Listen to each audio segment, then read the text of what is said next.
Hello everyone. Today we were tackling a classic problem in network optimization. Finding the maximum flow. Imagine this network represents oil pipelines.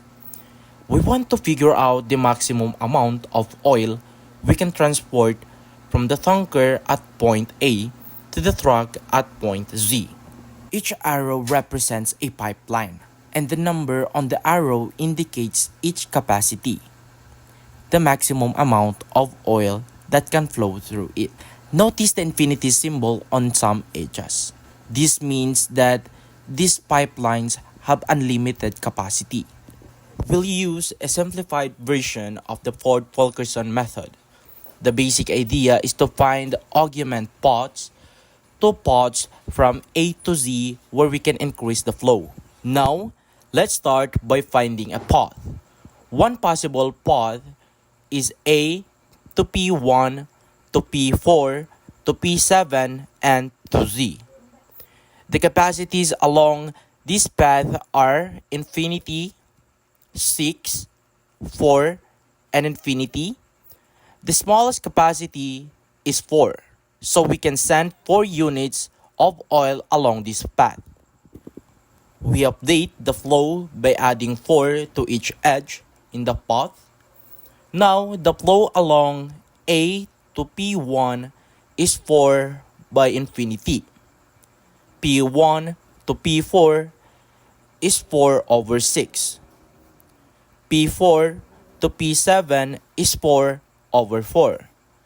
And P7 to Z is 4 by infinity. Now, notice P4 to P7 is now at full capacity. Okay, now let's find another path. How about A to P2 to P5 to P7 and to Z? The capacities are infinity, 3, 2, and infinity. The minimum is 2, so we add 2 to this path. We update the flow again. Now, the flow on P7 to Z is 6 over infinity, or 4 plus 2. And P5 to P7 is 2 over 2, which is fully utilized. We can only use A to P2 to P5 to P8 and to Z. The capacities are infinity, 3, 4, infinity. The minimum is 3. We add 3 to this path.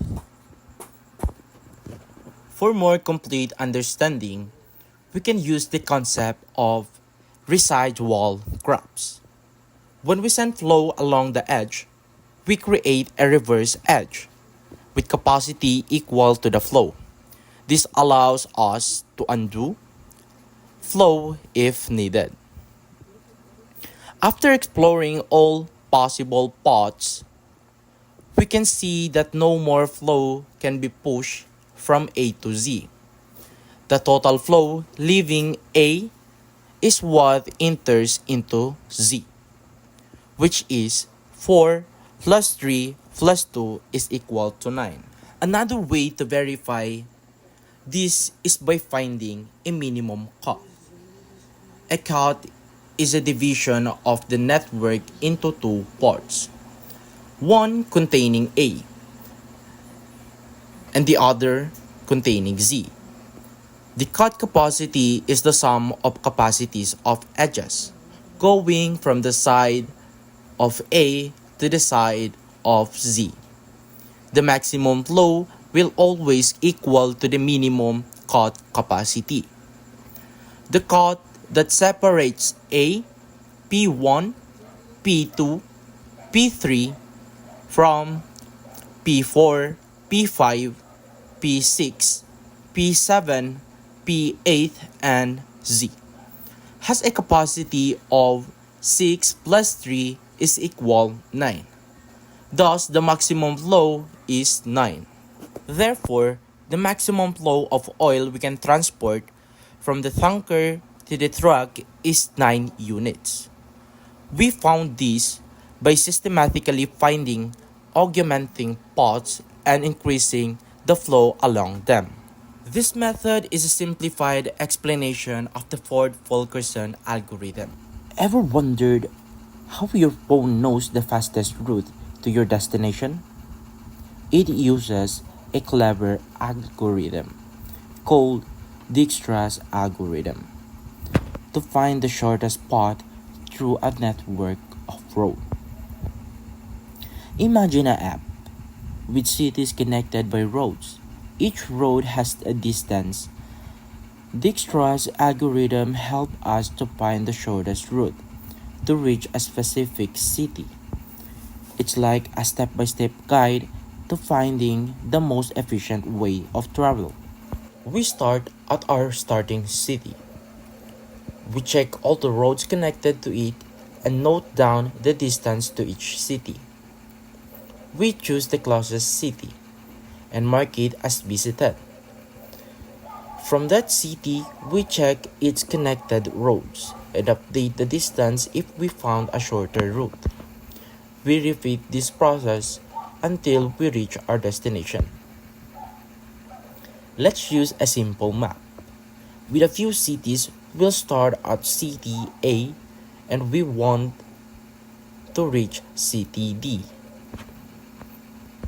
We'll show how the algorithm works step by step, highlighting the distances and the path chosen at each stage. Dijkstra's algorithm isn't just for maps. It's used in GPS navigation your phone uses to find the fastest route, network routing, even in games.